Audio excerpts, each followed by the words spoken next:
हस्तिनापुर की वंशावली, कुलवधू कैसे बनी देवनदी गंगा। जानिए शांतनु के साथ विवाह की पूरी कहानी। महाभारत की कथा सिर्फ एक राज्य की चाहत के लिए हुए युद्ध की कथा नहीं है। यह कहानी सिर्फ एक परिवार के सदस्यों के बीच पड़ी फूट का परिणाम भी नहीं है।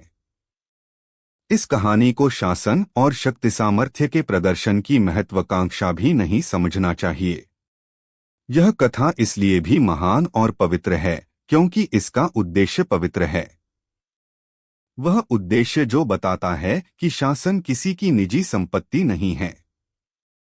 यह किसी परिवार का इकलौता हक भी नहीं है और सिर्फ वंश के आधार पर इस पर अधिकार नहीं जताया जा सकता है। सत्ता और सिंहासन हमेशा से योग्यता मांगते हैं और योग्य व्यक्ति ही इसका अधिकारी होता है। वीर भोग्या वसुंधरा का सिद्धांत यहीं से आया है।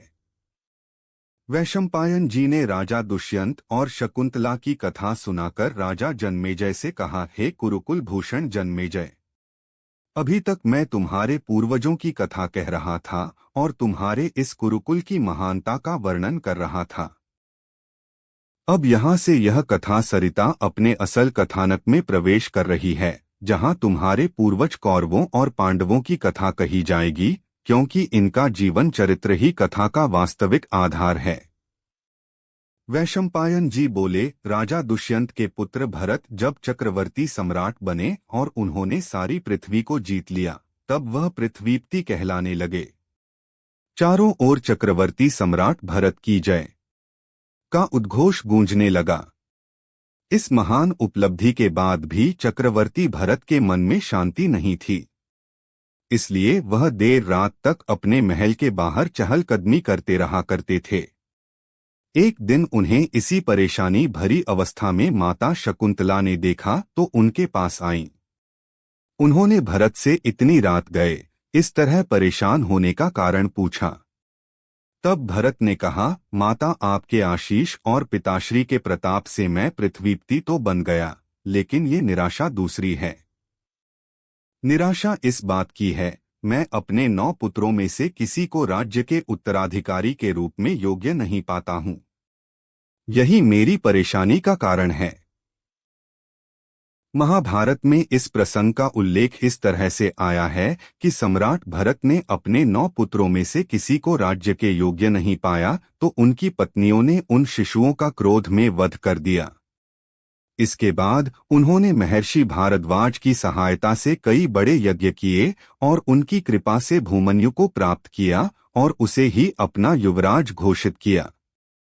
हालांकि महाभारत से प्रेरित हुई अन्य रचनाओं में शिशुओं के वध का उल्लेख नहीं है। उनमें यह बताया जाता है कि भूमन्यु भारद्वाज ऋषि के पुत्र थे और उनकी योग्यता को देखते हुए सम्राट भरत ने उन्हें अपना दत्तक पुत्र घोषित किया था।